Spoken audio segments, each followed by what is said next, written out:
Yo, what's up? My name's Clarence. And I'm DJ Nuna. And you're listening to Up in the Air, a podcast on our thoughts, moods, and experiences on the personal, political, and cultural world around us. Come float with us. Today, we're joined by a very dear friend of the pod, Rheanna Borromeo. She's an incredibly talented photographer, film and TV nerd, and the host of her very own podcast called the Uncut Mangoes Podcast, which you can now stream on Spotify. Having Rhea on the show is long overdue, so we were so happy and excited to finally sit down with her and talk about everything from art and design, creating a podcast amidst the pandemic, and some of her favorite movies and shows that she binged this past break. Enjoy.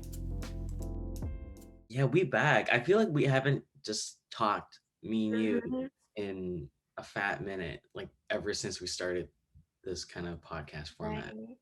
Yeah, we've definitely enjoyed having all of our guests on, but yeah, it has been a minute since we've really caught up and kind of established what's happening in our lives, because Clarence and I are, not a lot has changed since the beginning of Up in the Air on YouTube and Spotify, but we're still in the pandemic. So there's that. If y'all don't know. But yeah, Clarence and I are in our second to last quarter of our college years, which is wild. Oh my gosh. That's crazy. I feel like the time has just flown by. Like it feels like it was just yesterday when I went to a party at like Pineapples and just Oh my goodness. If you go to UW, y'all know, well, if you don't know what pineapple parties are, props to you. Good for you. You made it through clean. Yeah, I definitely think going to frat or Asian frat parties is something that I think I retired after my second or third year in college. I retired like there's just like I only went to one. But yeah, we've definitely been reflecting a lot, kind of mentally preparing for what the next 6 months are going to look like. But yeah, it's incredibly hard to do. You know, like I can't even think past like 2 weeks from now, maybe a week from now. No. Yeah, and in addition to that, we kind of talked about this at the last episode with our A&E team, which was a super fun episode. But yeah, to just catch everyone up, Clarence and I were we were really excited to work together. We've been working together since June of last year, that's wild even in itself. So it's been like 8-9 months, and we were working for arts and entertainment. Yeah, on my LinkedIn it said present 8 months or 9 months. Oh my God. And yeah, that was a super fun opportunity. Clarence is going to be serving as the program coordinator still, and then I'm actually peacing out early, which is kind of sad. What? You never did. Here's my 2 weeks. And yeah, I'm bummed to have that kind of chapter close a little bit earlier than I thought, because I thought I was going to be serving the full term until June, but some other opportunities came about. So yeah, I'll be transitioning out, but it's been super great working with them, and yeah, I'm excited for what Clarence and the rest of the team will do. Yeah, I mean, you're always welcome to come back and do just take part in our events and whatnot. I'll come to the next one, which is secret, but it's in the works. Yes, in the works for sure. But yeah, you should still come through to the tech runs or whatever when we have all these people in our pop up. I'm like, hey, you can't get rid of me. So excited to have a very dear friend of the pod joining us. We have Rheanna Borromeo on, which is incredible. Here we go. Thank you so much for joining us. I can't believe it's taking us so long to have you on. Rude, right? Yeah, we're so excited to talk about your new project, Uncut Mangoes, and kind of talk about the podcasting world and kind of your vision and your hopes and dreams with this project moving forward. So, yeah, we would love it if you could introduce yourself, maybe tell us what you're up to these days, what you're studying, and yeah, we can get into it. Yeah, so I'm currently in my third year at UW. I'm studying interdisciplinary visual arts, which is just a fancy way of saying art. But yeah, within that, I learned a bunch of different types of mediums. So I'm doing drawing, ceramics, and printmaking, and I'm kind of getting into more contemporary art, which is really interesting, and hoping to also minor in art history. Yeah, so outside of that, I'm really interested in photography, like film photography, and unfortunately haven't been able to do that much, especially in like quarantine because, can't meet up with a lot of people. And being back home, I haven't really found a bunch of inspiration, but hoping to get back into that like for this upcoming year or this current year that we're in. Mhm. And yeah, so for this past month in December, I just started a podcast. It's called the Uncut Mangoes Podcast. And it just kind of came out of this really arbitrary goal I had of either doing a YouTube channel or a podcast as a sort of way creative outlet. But I think at the same time, I just wanted to reconnect with people. And I think podcasts are just like amazing ways to kind of learn from people, whether it be your friends or people you don't know, gain knowledge, learn about people's stories. And I think from just simple conversations and sometimes people just have to say that one thing or one piece of advice. And I think that just gives you a lot of kind of motivation and inspiration, whether it be like for that day or that week, especially when we're in creative ruts. Mm-hmm. Yeah, for sure. I definitely think that podcasts have been helping me get through quarantine. And I've mentioned it before, but sometimes it feels like you're chilling with friends. That sounds so so lonely, but really in isolation, I've been really enjoying, yeah, the really comforting and motivating types of conversations. And honestly, both Clarence and I felt that while listening to your very first episode that you recently launched. So, yeah, we're so excited to hear more about it. But first off, we were curious as to what the meaning behind Uncut Mangoes is. We know that it's connected to your Instagram handle, which was Uncut Mangoes. So would love to hear kind of your story behind that. Yeah, so I have this Instagram. So it originally started as a kind of film account where I would post a bunch of film photos that I didn't on my main Instagram. And it was originally called Recycled Mango. I just came up with like a random name. I didn't want to be all cheesy and be like film by Rheanna or film by Rheanna. I was like, I wanted to be something like my photo account, photo. Yeah. Like, Yeah. And like I think I just wanted something like weird and abstract. And also I was kind of shy about posting things. So I wanted to just kind of like have something and like, yeah, post so some of my friends would see it. And this past year is when I changed it to Uncut Mangoes after watching the movie Uncut Gems. And I don't know, I think it just had a better ring to it too. And then mangoes have like a weird like significance to me. Not really weird. It has a big significance to me because I love mangoes and I have my first tattoo was a mango. So I think there's just like a lot of things and they're really prominent in Filipino culture too. I think it's our official fruit. So yeah. Yes, love that. that's beautiful. Clarence Yeah. is scratching his head like, dang, I should change my handle. No, I'm like stressing out. I'm like, fuck, I just got destroyed. Yeah, I like how you said that it was something that you used to connect with people again. And as Jubilee said, like it's something that we've been doing a lot too. And also it's like an excuse for us to talk, like Yeah. our untitled opinion. And I wonder sort of like what is your thoughts on a lot of those like stereotypes of podcasters and like podcasts? Because in a way, there's so many people that are doing it now. And it's become this like medium where yes, there's so much good content out there and like different genres and whatnot, but there's also a lot of like people who are just like making podcasts just to make one. And so I think for us, we were kind of differentiating ourselves by like, we had a radio show and then we're transitioning. So it was like something sort of natural for us. And I think for you, what are your thoughts on like sort of those stereotypes? Yeah, I actually heard this stereotype, or I was reading something, I think on Reddit, about how a lot of introverted people tend to make podcasts, and they're usually more extroverted when they're, conversing through this kind of medium, which when I think about it too, like I am definitely an introverted person. I say I have like a not the loudest voice in the room most of the time. Usually when I'm in a room, I don't talk until someone like explicitly like points to me and be like, ask me a question.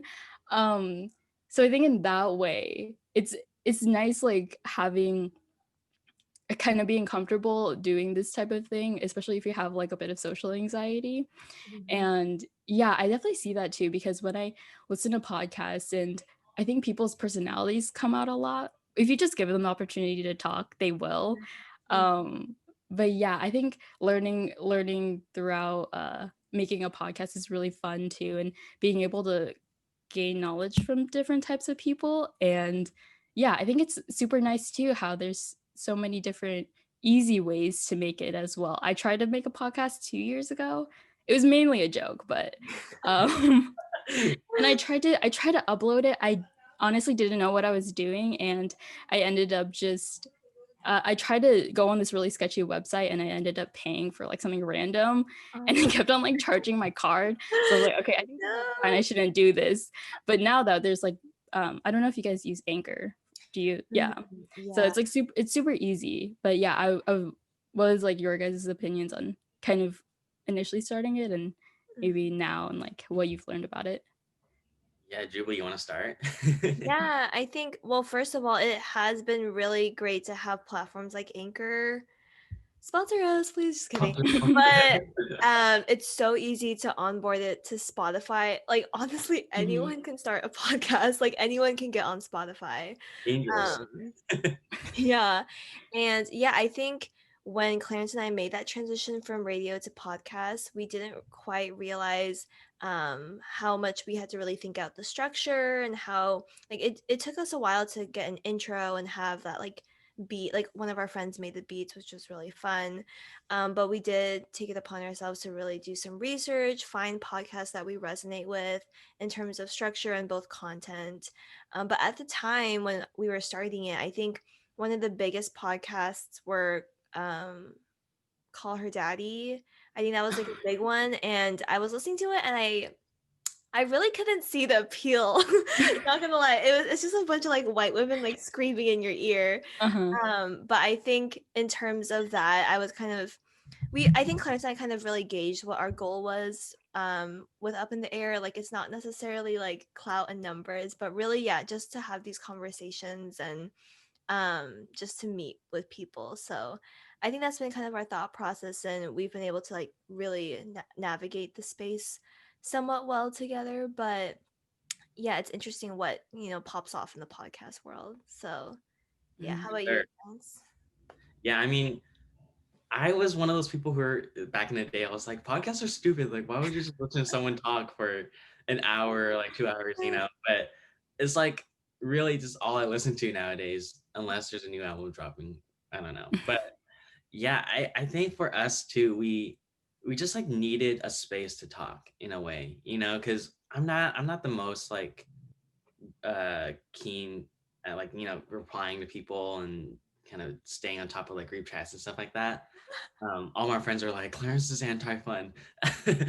um, so I think like having the podcast is a great way for me personally just to like, you know, remind myself and to also create that space for me to really like talk at length, you know, which is something that's quite rare, especially nowadays. But yeah, I mean, being a podcaster is it's fun, you know, like once you're really into it, like it's fun. And I get that sometimes like, you know, people might not have something to say, and so then like that's obviously the reason why you wouldn't start a podcast. But I don't know, I do feel like uh, I'm not the one that's necessarily needing to say something, is more just like wanting to learn and like just that curiosity of like what other people can give me selfishly, like I want everything. But um but I was interested to know sort of what goals and what aspirations do you have for the podcast in mind, if you have any, whether they be short term or long term? Yeah. I think one of my like main goals, I guess, in terms of like numbers is to make at least like a solid 10 episodes. I heard there's also this thing about if you go past 10, then like you're good on like podcasting, or like it's gonna like last for like a while, you know? It's like you kind of have to reach that number and then you're able to kind of get into the whole rhythm of it as well. Mm-hmm. I think another thing I want to do is just explore topics that I don't know a lot about, and I think that's like an important. I think podcasting is one way you can do that, right? Is you can learn from people, especially people I don't necessarily talk to or I'm like close to, but I definitely see them on, say, social media, and I'm really interested in what they're doing. Mm-hmm. So yeah, that's one of the goals, and I guess going with that as well is just like reaching out to new people. I'm like even on like social media and like the internet, I'm kind of shy, so it's like kind of nerve-wracking like reaching out to people. And yeah, but it's like if you think someone is has you take inspiration from them, or if you think they make like, you know, dope art or music, whatever it is, I think it's important to reach out to them because everybody has something to say and like talk about, whether that be the creative process or things that they're interested in. Mm-hmm. Yeah, definitely. And everyone kind of likes to talk about themselves. Like that's what we notice. Like you give them a platform, they will talk, and like we've been so lucky to be able to interact with different people. Like one episode we had someone that is really passionate about baking, and I had little to no knowledge besides like baking cookies. So it was really great to interact with the different mediums, but it's really cool to see like a lot of like similarities and differences in creative process despite being different disciplines, different mediums. So yeah, we're so excited. And yeah, you have one episode down, 9 more to go. Yeah. I have like over break I pre-recorded some of them because I was like especially for winter quarter, you know, it's a rough quarter, so I just kind of wanted to knock it down a little bit for the first few weeks.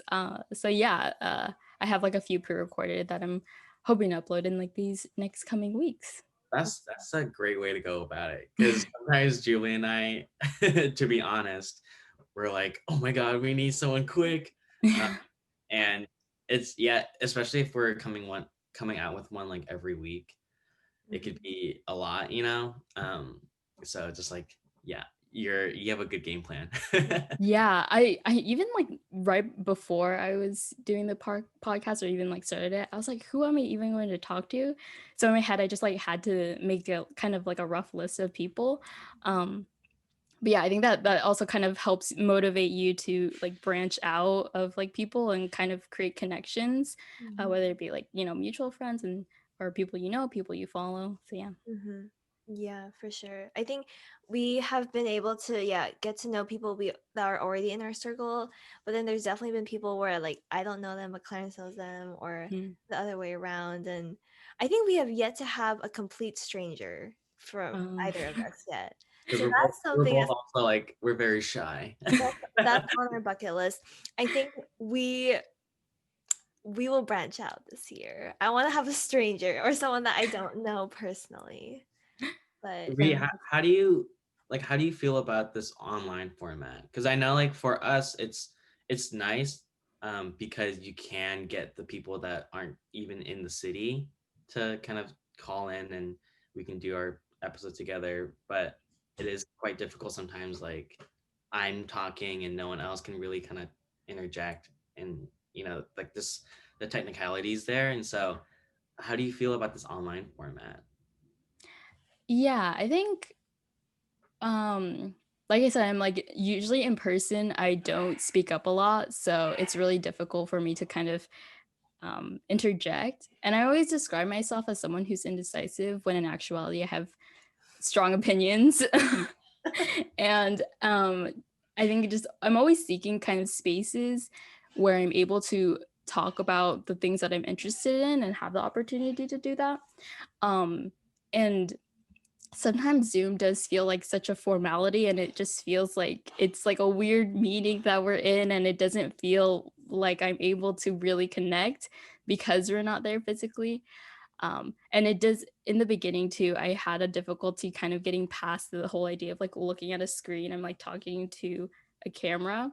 Even for my introduction, I uploaded a video on my YouTube, and I had to re-record that at least like 3 times because like even in the end it was like blurry and my face was super red. But I'm like, props to people that do, you know, daily vlogging, because it's even just me alone in my bedroom, I feel super awkward.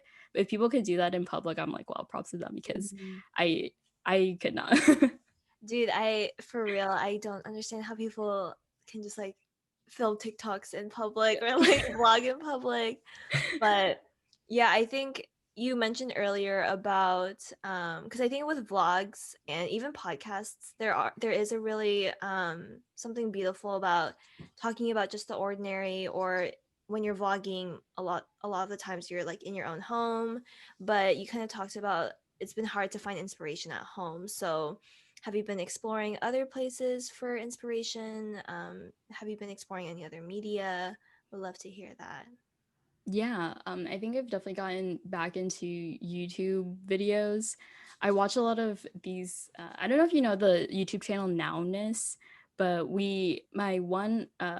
our professor a few quarters back, she gave us a few links to videos on that, and it's a lot of art videos, but also these kind of weird conceptual art which never makes sense. And it's like this weird commentary on, I don't know, the world and things like that. But there's things like art, dance, like music, all of these different things.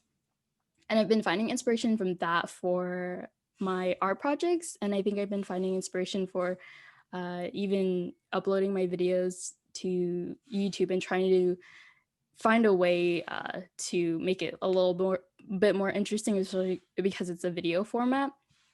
I think also my kind of Uncut Mangoes account before the podcast, it was a bit of a mood board, and I would post mainly just kind of camera roll dumps and random things that I found interesting, kind of like random memes. Low-key, like memes give me weird inspiration for like, I don't know what it is. I feel like memes are perfect at like encapsulating a mood or like an idea, but like without saying it, you know, like in just plain out. So yeah. Yeah, I think they're like, people get so creative with memes, and you know how there's every week there's like a new one, and I think it just makes you think about this, like the kind of language we use and how it just one thing connects to another. And I don't know, I think 50 years ago, people, if you gave someone a meme, like they'd be like, what are you talking about? Maybe not 50, maybe like 100 years ago. No, seriously, I think especially with our generation, I don't even know what the next will think when we like look back at this historical year and how we coped with it with memes. Like I think or just social media in general has completely shifted since the start of quarantine. But I feel you on the meme inspiration. I think there's this one where it's like the guy is scribbled all over, and it's like, "Son, are you okay?" And or "Son, are you hired?" And they're like, it's like LinkedIn on the screen. Oh my gosh, yeah, I love that one. And there's like, I think you posted one. I think retweeted it. Oh, I forgot what it was. Like laying in the bed. Oh my gosh. And then like nothing in this world is real. I know, and it's like I feel like lately, especially in quarantine, I've been consuming so much media, but it's kind of short form media. Like, you know, I think that's why TikTok is so popular now. It's because our brains just need something quick, and like we can't watch like 30-minute videos anymore. So I think it's just easy, digestible content. Yeah, I also feel like though too, being like, for you being an art student and like for us being design students, we all always see a lot of like really refined things, or like, I guess like subjectively like very beautiful things or whatnot. And there's something so nice about seeing like such a crude piece of like work, you know, like with the meme, it's just like the drawings are fucking, it's like terrible, honestly. But it's really nice. Like I'm like, I enjoy this. I can see that someone, it's like, it's all about the thought behind it, I guess. And I don't know. It's like really nice to see that. Mm-hmm.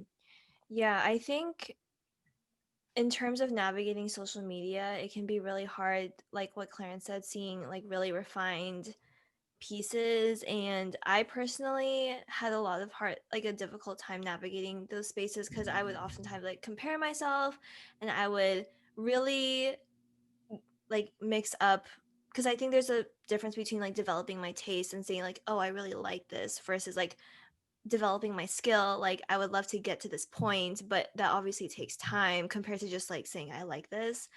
But how has it been like navigating like social media as an artist? Do you feel like these spaces are safe and inspire you, or has it kind of shifted over time? Because I think Instagram started as a space for inspiration, and then I like pieced out for a little bit to just take a break. But just wanted to hear your thoughts on that. Yeah, I think definitely now Instagram is it's just turned into this weird marketplace for to sell.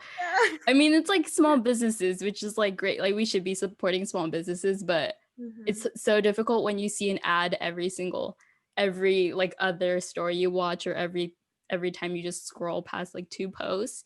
I think I've been trying to take more like social media breaks, and I think naturally too, I'm just using it less because obviously like Instagram has turned into this weird like place just to like sell and buy things. But I really like seeing certain people post, kind of like repost different say like artists or creators that they follow, and I find a lot of inspiration through that and people I follow. But I do have this habit of just kind of in a way hoarding this like group of followers, or this you know how you can save photos and stuff, but I never go back to them. So I think I'm trying to be more conscious of what I am consuming and what I am doing with it, because I think saving photos and saving posts are really nice, but I think using them as inspiration too is important, not just kind of like being like, oh, I like this thing, but not kind of referring back to it. Because I think you might relate to, as like an artist or designers, just starting a project from the very beginning, and you're like, never know where to start, and usually like your first draft is like really really bad, or it's like super rough. But yeah, I think just kind of like seeing images is important, especially when it's just like in our pocket, you know, in our phone. And yeah, I was wondering if you had any thoughts about that too. I mean, for sure. Like I have so many fucking like saved. I have these like little folders too, and I'm like, it's so organized. Like I know exactly where everything is, and then I never look at it, which is so stupid. But yeah, that's funny because I have also been trying to like refer back to it more often, especially since starting this new quarter. Like I do feel sort of uninspired because I think over the break I wanted to do everything but design, but that like just working and creating stuff. I just wanted to do nothing. So having been able to like sort of reset, coming back into it's difficult to feel inspiring. Like also just to remember how to like what looks good and like how to design. So yeah, I mean I've been revisiting it now, not as much as I want to, but I don't know. What about you, Jubilee? I mean, I think to go off of that, I genuinely am curious as to, does anyone love what they do for their work? Because, and that's in any industry, like, are we supposed to love what we do 9 to 5? Because as all of us are pursuing, you know, careers in art or design, I feel high levels of burnout, and same with Clarence. Like when we ended or the fall quarter, I really did not want to touch Illustrator for the duration of break. But I'm wondering, like for other fields, like do they actually miss it, or do they experience like the same type of burnout? And I've been really reflecting on, yeah, how closely like the design and art industry is tied to capitalism, and how how like also us wanting to like work these 9 to 5 careers at these like kind of luxurious spaces is also tied to capitalism. But to go back to your original question of like saving inspiration, okay, I don't know if this is whack, but I actually don't have folders. I just save everything. I am that type of person. I'm the type of person on Illustrator that like doesn't organize my layers. But And I saw this thing on TikTok that was like, TikTok needs to start having folders. And I was like, Yeah. yes, they do. But the fact that I don't even use them on Instagram. But yeah, I definitely think that Instagram is a hub for inspiration. And I've been able to meet a lot of really cool creatives online that I wouldn't have otherwise. So I'm really thankful for that space. And I've been really reflecting on like, yeah, what does it mean to click consciously? I've been seeing a lot more posts on that. Because yeah, I think our minds have altered to want really quick media. Like TikToks, sometimes I find myself, if they don't get to the point in 5 seconds, I'm like over it. I know, like when they're like, okay, it's up in part 2, and I'm like, no, or they're like, this is Yeah, house redecoration part 1, and I'm like, just give me the whole thing in like I one in like 15 know. seconds. Seriously. Yeah, I think it's interesting how like our media consumption has changed, but ultimately I'm glad because I think it has made me more aware of like what I'm consuming, what I'm feeding to myself because yeah, I was overly dependent on media. I still am, and everyone, that's fine. We are in quarantine, we're in a pandemic. But yeah, that's kind of my thoughts on it. Instagram is a mess though. Like there's like the tab called shopping mall and I don't think I've ever clicked like I don't think I've ever really looked through that. But Yeah, it's like I always get ads and then they send you like random notifications. They're like, oh, this item is available in this random store you accidentally clicked on. And I'm like, it's just all curated to like buying things. And I'm surprised I haven't gone back to the original format, but I guess, yeah, capitalism. capitalism, I, but I feel like with kind of going back to what you said, Jubilee, about whether or not other fields like are experiencing burnout as often as we do. And I think a lot of times, like I'm keeping my brother in mind. He's an accountant, and I think for him, like he has a very clear sort of separation between like work and then like his outside life. It's like work is just work, and like maybe you don't get the most joy out of it. Like if anything, the joy comes out of just him meeting other coworkers and just like mm-hmm. together they're like this shit sucks. But I feel like a lot of it's just emphasizing the outside life. Like it's not like for us, we go to work, or ideally we would go to work and then like we work on something like really fun, creative, but then like we're kind of always thinking about it in a way. So that switch is like super hard to, turn on and off for us, I feel like. And yeah, I think that's why we experience more burnout, is just because like we can't help but like think about the project, and I feel like a lot of that is with experience. Like a lot of older designers and like older creative directors, whatever, they, have found a better way to like manage their work life Mm-hmm. balance. And so hopefully we can get to that point. But Mm-hmm. I think, yeah, I feel like it's different for like design and art Mm-hmm. majors and creatives.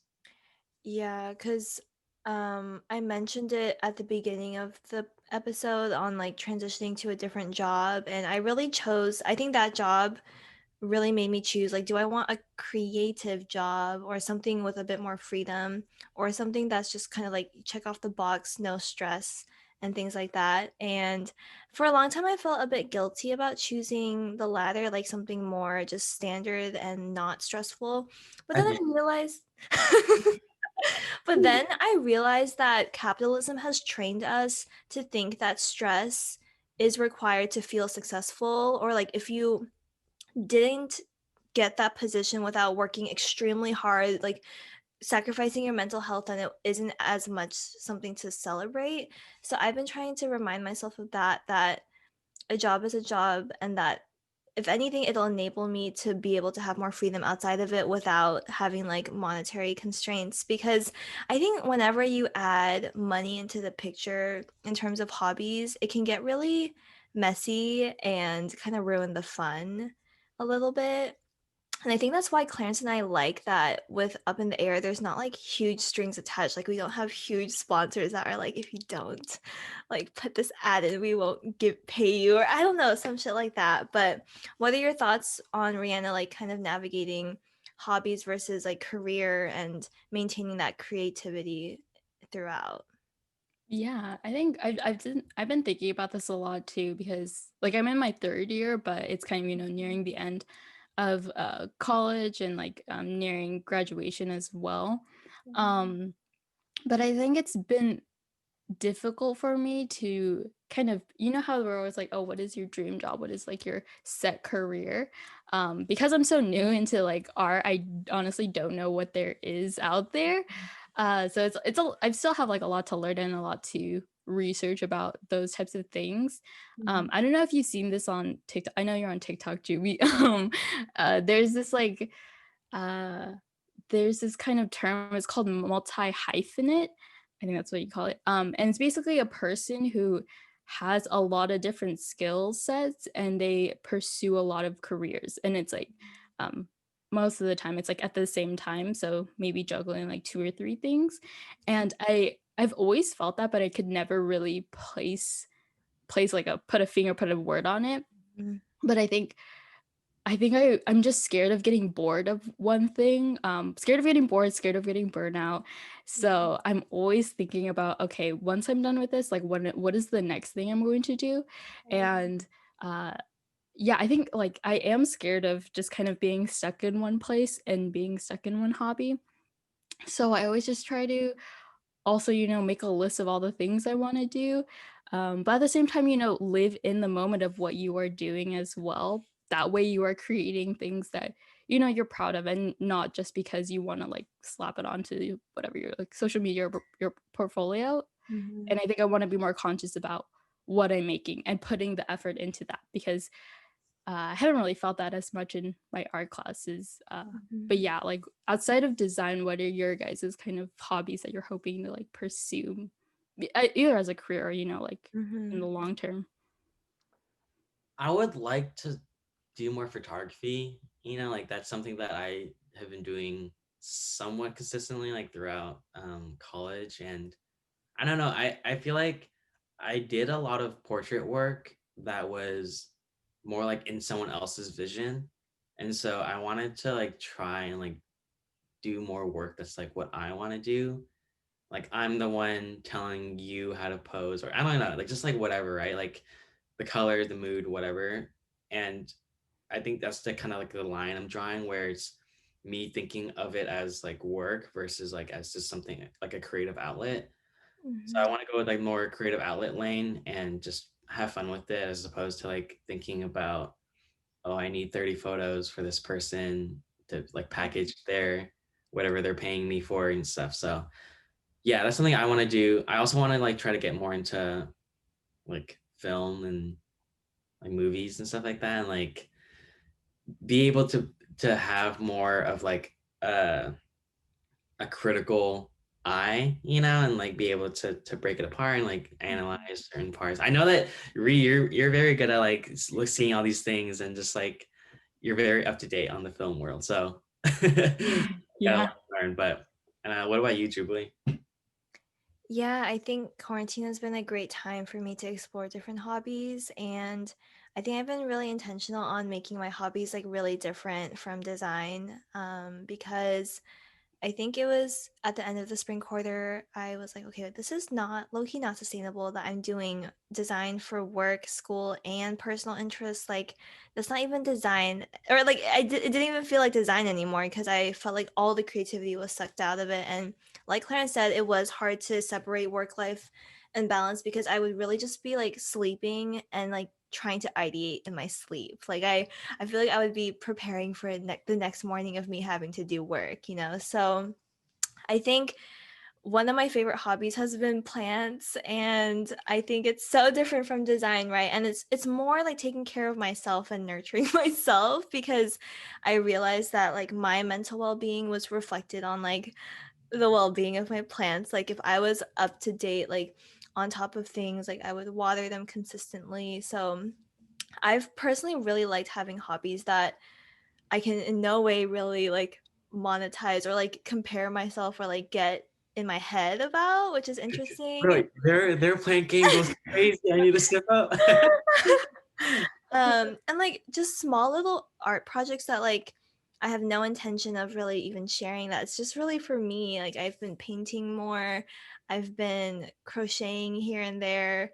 Like, I think really just small things that spark joy for me, and that's kind of my way of navigating the burnout, because I realized that I saw this tweet that was like, for real, burnout does not really serve anyone, especially not you. Like, it might push you a little bit further for motivation, but burnout and motivation are two very different things. So, yeah, I don't know, Ree, when you are feeling burnout, do you have anything that you try to do for yourself? Like, how do you kind of navigate that?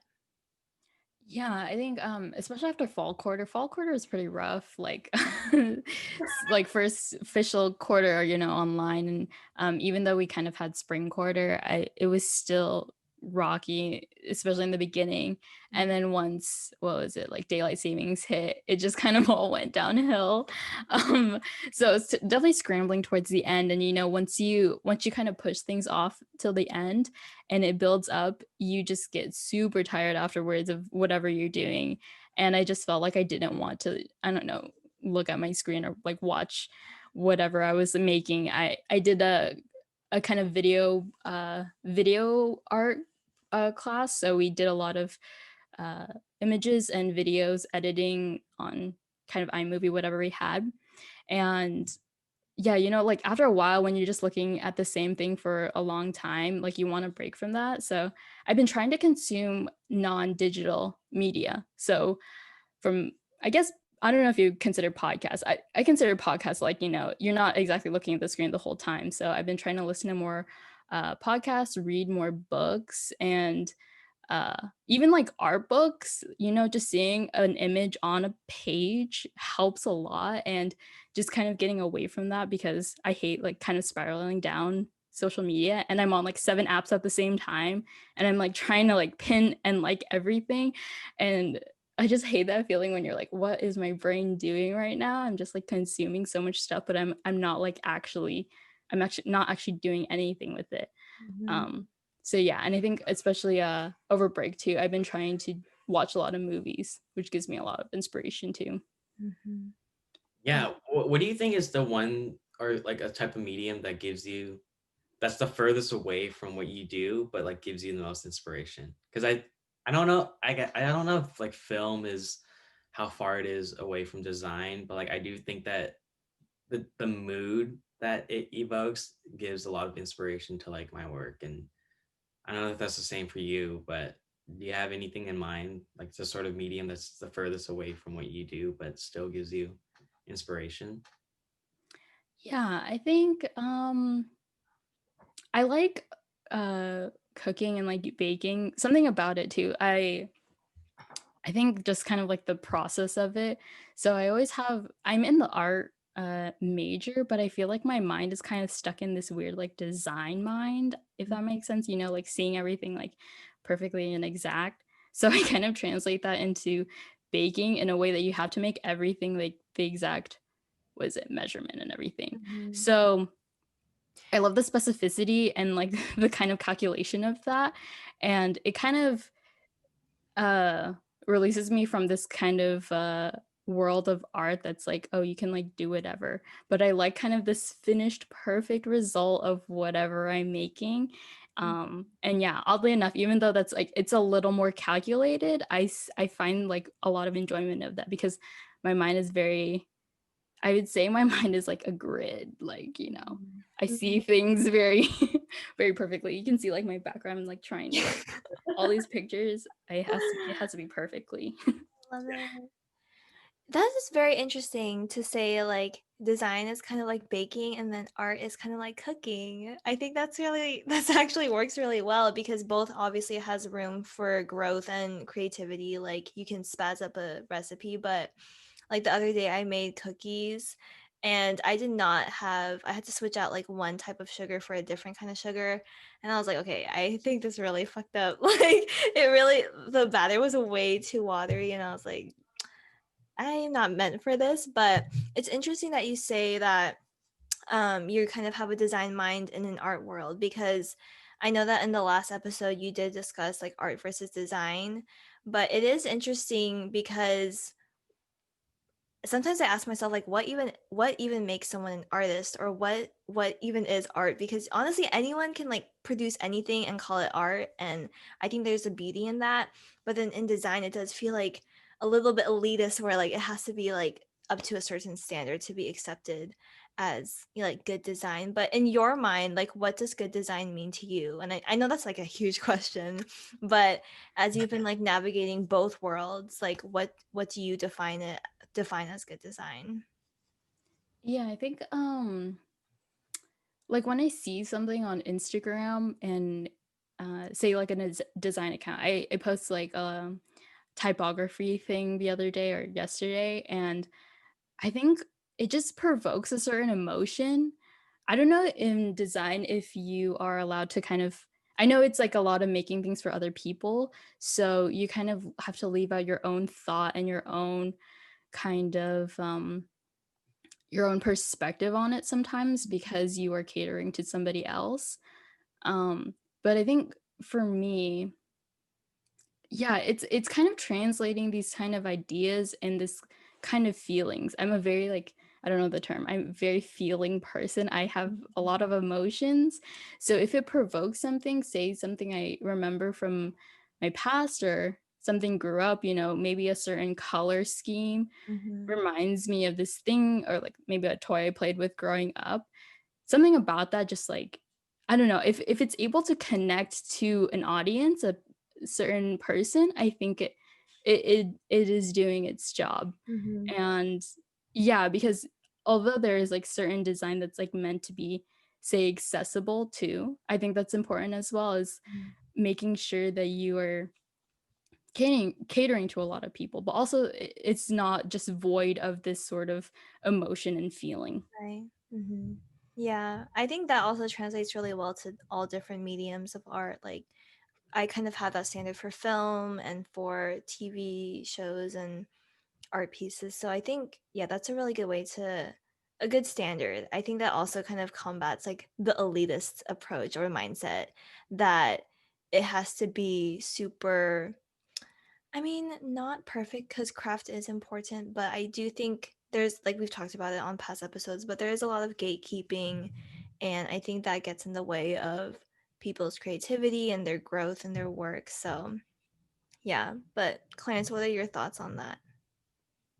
I don't know. I feel like it's shifting every day for me. Like I have, like I thought I knew what design was, 2 years ago, but now I think my outlook on it's quite different, and especially going in or coming closer to our graduation date and like having to enter sort of this like workforce, the concept of design and also my relationship with it too has been like shifting a lot. And I think originally it was something that was very, yeah, like very creative, like individually. And then I think I've come to realize more that it is like you said, you kind of creating something in the vision of for someone else. And I don't know, I'm always kind of struggling between like how much of myself do I want to put into the work. You see some designers, they're creating stuff that is very like in one lane, like they're known for creating this certain like kind of feel to their work. But a lot of other designers are doing like all types of different like looks and like aesthetics for other people. And so I think I'm kind of struggling with that personally. And I don't know, man. What is even design, right? I ask myself that every day. Mhm. Yeah, because I find myself when I navigate social media, like all the rules that were taught to me in school, and I sometimes ask myself, like, what's the purpose of that? Or like, how is that justified? Or like, why did they make that decision? But then I'm like, bro, why am I a hater? Like, it's just their art, you know? So I think finding grace and like balance between those two ways of thinking, and yeah, I don't know. I've just been really leaning towards like the art side of things lately in terms of consumption. Like, I sometimes on on my old feed, it would have like little pops of like UI UX design, or even on TikTok it's like navigating product design. I'm like not interested. Like, I did not, the last thing I want to hear. But yeah, it's definitely difficult being designers slash artists and just getting in your head all the time. But I did talk to Ibrahim, and I was really inspired by, like, we had for our listeners, we had like a little virtual get together, and we played We're Not Really Strangers, and I think that was a really fulfilling and refreshing like virtual interaction that we had. But I think as artists and designers, but honestly just as people too, we tend to find a lot of value and pride in like the really big milestones, and we kind of measure our success or happiness from those things. But really, when we continue to make art and design, like, it's way more important to kind of think about the process and like the joy in that too, and the process of learning, and honestly just finding joy in the small things too. And if everyone has watched Soul, like, that really resonates with it. But yeah, it's really the capitalist mindset. Like, we really need to decolonize our minds. So Facts. Ree, I know that you are a huge fan of like Normal People. Is that the show? Yeah. And I've been looking for a new show to watch because I recently just finished Mr. Robot and it was incredible. But I don't know, I feel like we're alike in the sense that we kind of watch these things and we're like, we just become so like just deep into it, you know. And it's the Yeah, only you like make it your personality for like that yeah, week. literally like every 2 months I have a different personality based on like what I've been watching. So I'm curious to know, like, what are you watching nowadays, or what has been keeping, you know, like what's been running on your mind? Yeah. I think over winter break, Jubilee, I think you had the same goal of like watching a movie every day, but I completely failed doing that. It is hard because I think I just wanted to relax too, and watching, kind of setting that goal felt like a lot of work. But surprisingly, when I started winter quarter, I've actually been watching more movies. So that's like something good. And for this past 2 weeks, I have been watching a lot of these new releases because there's no what is it called, premieres, or big movie releases right now. It's all online. So because of the new year, I think a lot of studios are releasing a lot of movies. I watched this one movie.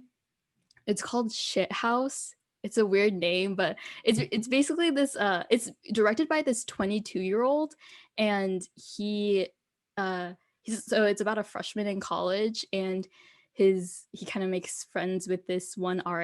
I think Juby, you might like it. But it's like scary accurate to freshman year and trying to navigate that, being being away from home, or just being in a new environment, and then having to make friends and having to do these like really awkward icebreakers and whatnot. So yeah, I would recommend that. And then I also watched this movie called Sound of Metal. It stars Riz Ahmed, and it's really good. It's about a drummer and who's slowly losing his hearing. I don't want to say too much about it. That's like basically the premise. But yeah, I'd recommend those two. But yeah, what have you guys been watching in terms of like shows or movies? Damn. I mentioned it, like I watched Mr. Robot, which I like just crunched out over winter break. And like it was, I think, 4 seasons. And so you can imagine me just watching like these like hour-long episodes and just going through all of them. And it was fantastic. Like I I was just questioning my reality after a while. I was like, oh my God, like we're really just living this world that's it's crazy because it feels so like plausible, you know, the plot line. If you're not familiar with the show, it's about like a hacker who's just basically trying to take down like the largest conglomerate in their world. So it's very much like our world, you know, where we're just like one step away from one company taking all the other companies, you know what I mean? Which is really scary. But I was watching a lot of that, and then yeah, I'm still looking for another show, so I'm gonna take you up on that, those recommendations. But what about you, Jubilee?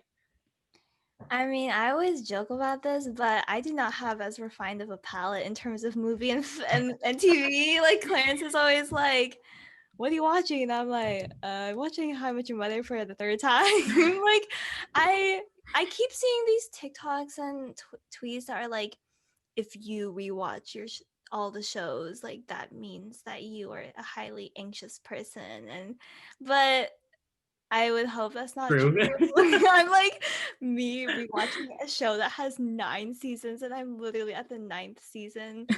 But I've been watching that because I think that show evokes such a sense of nostalgia for me, because I remember the very first time I watched that was in my senior year of high school.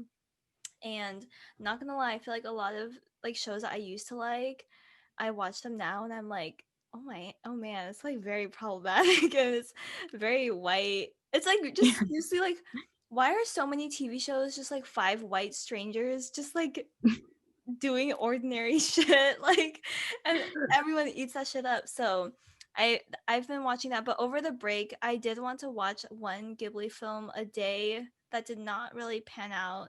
And I was like, why am I unable to watch them when I set a standard for myself? Like, if I didn't set it, I would probably be doing it. But I was just really enjoying the HBO subscription. But Are yeah, you I'm not. right? Or do you just have Oh, a my sister subscribed because okay, we watched the Euphoria episode. Oh yeah, then isn't there another one coming out? I think yeah. the I later think this we'll month. Yeah. have it soon. But Because definitely that was an interesting episode. I think. Yeah. I think people were definitely expecting a lot more from it. It reminds me, I think it was filmed in the same location as the Childish Gambino music video. yeah. Okay, yeah, it looked so familiar. It was in the Yeah. sweatpants video. Okay, that makes a lot of sense. But yeah, I think watch that over the break. But I haven't been watching too much, honestly. But It's hard to like get into a show. Yeah. I've become so like reliant on the pilot for it to like really hook me, and then for me to like continue with it, because it's just I don't know, like I hate those type of shows where like you have to watch it and then you eventually like it, you know. Yeah, they're like you have to give past like the first 5 seasons, but then the 6th season is like okay, but it's like decent. I think there's like a tweet that was like, yeah, that was like low key me with Game of Thrones, and I was like, okay, I'm gonna dedicate myself to Game of Thrones. I like this is I don't know 4 years ago. I don't know. It was a while back, but I was like, okay, I'm gonna sit down. I'm gonna watch this, and I just crushed through like fucking like 3 seasons and whatnot, and I'm just wondering like, am I gonna like this at any point, or am I gonna like love it? But that was an exception. yeah.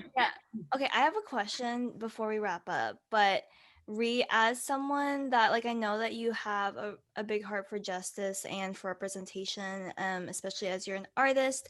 But like for me, I find myself sometimes consuming media and I'm like, oh man, this is like so white and I should not like it, but I like it. I think one film that comes to mind is like La La Land. Like I love that movie and I feel guilty for just loving it so much because I watched it again over break and I was talking to my sister like the only representation of people of color they have in that film is in the beginning flash mob scene, and I think that's it. oh wait, there's John Legend. Yeah. Oh, John Legend. Yeah. Okay, and John Legend. I feel like that was like a weird collab. I like seeing him in there. I was like, but what is your thoughts on that as you navigate like the film space, because it is very like Western and Eurocentric. But yeah, how do you kind of let that determine like your goals in that space or like your taste and consumption in that space? Yeah, I think like the kind of Hollywood industry, I suppose, is very problematic. Like when you think about it too, like these people in power, just like all white men, and I'm like, you're way too old to be making decisions about what we should be consuming. So I'm trying to be more conscious of that. And I guess I always have a kind of goal of not necessarily working in the industry, but making a movie at some point, and kind of learning about each of the different roles and things like that. But I think it is hard. I think something great is a lot of shows are adding more representation, but it does get tricky when there's just like there's this thing about I don't know if you saw it on Twitter, but like Asian actors that are like 30 trying to play teenagers, and I'm like, is there just nobody like the right age playing, Yeah. you know? And what like I think it's just so weird too, because like it's nice to see, you know, Asian representation or marginalized communities, you know, having representation on the screen. But I think there's just so many, like, there's definitely still a lot of things that like need to be sorted out. And in the kind of, I guess, Twitter, film sphere on the internet, what is considered good movies is definitely just like, you know, white. It's like what Pulp Fiction, Yeah. Fight Club, all of those like they're I guess they're good movies. I don't I've seen like a few of those like film bro movies, but if that's like all you're consuming, I think you need to like branch out from that. You know, like there's like women Definitely. directors and like POC that are like making these movies as well. Yeah. Like, why do they have Ross Butler in like all of the different TV and movies? Like, he's also a very like he's he's kind of like has a lot of white features too. I know this. Mhm. I'm like, damn. But I think that also kind of makes me think of just the hypersexualization of high school. Like, why Mhm. are so many shows take place in like even Mhm. Euphoria? If you really think about it, I watch that shit and I'm like, oh wow, it's so beautiful. And then me thinking about me in high school, I'm like, I was nowhere near like I was not gonna Yeah. do any of that. But it's weird how certain things in film have become really standard and normalized, and I'm glad that I'm coming to these realizations now, but Mm. it makes it hard to like some things. Yeah, it's like I didn't realize until recently, like that kind of discourse about how there's so many movies and film or shows about high school, because America just loves to romanticize high school for whatever reason. But I'm like, college is where we actually like experience weird and like fun things, you know? So I would want to see the industry maybe doing more things about that specifically, you know? Yeah, for real. Okay, Ree, one more question. Yeah. Um, so for at the end of every show, we like to have a song of the week, and um, that can encapsulate whether you're like whatever you're feeling for the day, or it could be like what you want to feel for the week. And yeah, we just want to hear what your song of the week is. And we can go first if you still need to think about it, if you're like pulling up your Spotify or something. Yeah, I'll pull up my spot. You guys can go first. Okay. I can go first. I've been listening to the Isley Brothers a lot, and actually, I just watched the Bee Gees documentary on HBO. Highly recommend it if you have HBO. It's crazy how much like music they put out, but I was kind of like listening to music in that time period. I make it sound like it's a long time ago, but I was listening to "For the Love of You" parts 1 and 2 by the Isley Brothers. It's a banger. Well, not banger, but it's a slap, and I highly recommend it. Yes, and then Jubilee, how about you? Yeah, I think for some reason this week I've been on SoundCloud more than Spotify, and I just discovered that SoundCloud actually had all my playback playlists for all like past 5 years, like since 2016. And I really have a blast from the past listening to that, because that was actually before I was an avid user of Spotify. So I felt like it was even more of an accurate depiction of my music taste when I was graduating high school. Because I listened to just random mixes and flips and still things that I listen to today, but there's this track called Play a Shit. Play a Shit? I don't know. And it's this really, really nice beat that makes me feel really comforted. But I don't really know what genre it is, but that's been on repeat for me. And I kind of just listen to it when I'm on walks. But yeah, I recommend everyone to listen to their SoundCloud playbacks, because I was just like, damn, I'm in high school again. But yeah, Ree, how about you? I have been listening to the song. It's off of the Gorillaz album. I didn't know that they released an album in 2020. But it's called Momentary Bliss, and it features Slow Tie and Slaves. And something about British rap, it's like really it's like funny, but also like really good. I don't know. It's weird hearing the accent sometimes, but it's just something different, you know. And they always like they're so like sometimes the lyrics they're just like so hard to do. I'm like, I have no idea what you're saying, but okay, we're just going with it. Yeah, I feel like some rap, I'm having a hard enough time keeping up with you, and for you to have an accent, like the audacity, you know? I saw this video on Twitter of this British TikToker that was like doing her makeup and then she switched into an American accent. Cause you know how American kids like they do British accents or Yeah. something? I was like, dang, that's so Like they do like the funny. same thing. Yeah. Yeah, and like even I saw someone was like, I found French TikTok, and then they were just saying like I forgot what it was. It's like the Oh, comment section. yeah, they were like je, and then like the dash, like I dash. I thought that was so funny. Damn, we're not original. Like it's just TikTok has taken over globally. Seriously, For real. but no, yeah, we had such a good time chatting about all these different things about navigating podcast industry, film, inspiration, and finding creativity during these times. Everyone, Uncut Mangoes is launched and is amazing and is available on Spotify, Anchor, and you can follow Rhea on Instagram under Uncut Mangoes and Rheanna. Do you still have your main up? Yeah, Okay. it's my full name, so it's Rheanna Borromeo. Okay, we will have all of her contacts down below. Thank you so much for joining us. Thank And you. yeah, everyone, peace. Bye.